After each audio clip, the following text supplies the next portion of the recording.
السلام علیکم بچوں، ہم فعل کی اقسام کے بارے میں پڑھ رہے تھے۔ ابھی تک ہم نے فعل کی قسمیں پڑھی ہیں، ماضی، اور ہم پڑھ رہے تھے ماضی کی اقسام زمانے کے لحاظ سے۔ ہم نے فعل ماضی کی اقسام پڑھی ہیں، جس میں ماضی مطلق قریب، ماضی مطلق بعید، یہ بھی ہم نے پڑھا ہے۔ ماضی مطلق بھی پڑھا ہے، فعل ماضی قریب اور فعل ماضی بعید بھی پڑھا ہے، ماضی مطلق بھی پڑھا ہے، اور ہم نے فعل ماضی استمراری، فعل ماضی شکیہ یا احتمالی، فعل ماضی شرطیہ یا تمنائی، یہ بھی پڑھا ہے۔ آج ہم پڑھنے جا رہے ہیں فعل حال کی قسمیں۔ فعل حال کی دو اقسام ہیں بچوں، فعل حال تمام اور فعل حال جاری۔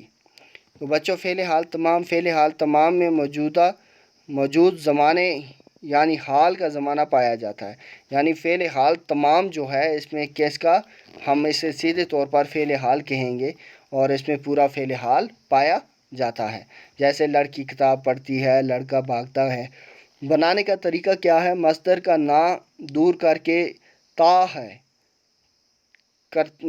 ہے لگا دینے سے فعل حال تمام بن جاتا ہے۔ جیسے لڑکی کتاب پڑھتی ہے یا پڑھتا، لڑکا کتاب پڑھتا ہے، تا ہے لگا دیں تو کیا بن جاتا ہے؟ فعل حال تمام۔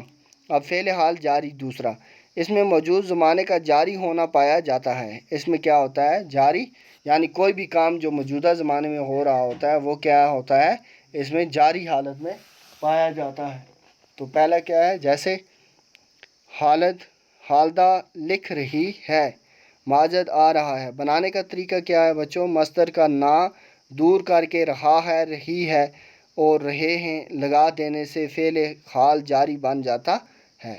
فعل مستقبل، اب فعل مستقبل جس فعل میں آنے والا زمانہ پایا جائے اسے فعل مستقبل کہتے ہیں۔ جس فعل میں بھی آنے والے زمانے کی بات کی جائے اسے ہم کیا کہتے ہیں؟ فعل مستقبل۔ تو فعل حال جاری بھی پڑھ لیا، فعل حال تمام بھی پڑھ لیا، اب مستقبل پڑھ رہے ہیں ہم۔